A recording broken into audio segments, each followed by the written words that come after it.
National Weather Service in Fort Worth has issued a tornado warning for west central Freestone County in north central Texas, southeastern Hill County in north central Texas, north central Limestone County in north central Texas, southwestern Navarro County in north central Texas, until 7 p.m. Central Daylight Time. At 6:33 p.m. Central Daylight Time, National Weather Service meteorologists detected a developing tornado near Hubbard, moving east at 40 miles per hour.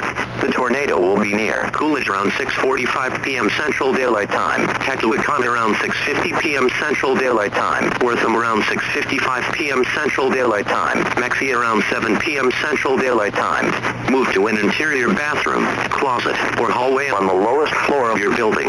Cover yourself with blankets, pillows, or a mattress for protection. A tornado watch remains in effect until 10 p.m. Central Daylight Time Monday evening for Eastern Texas.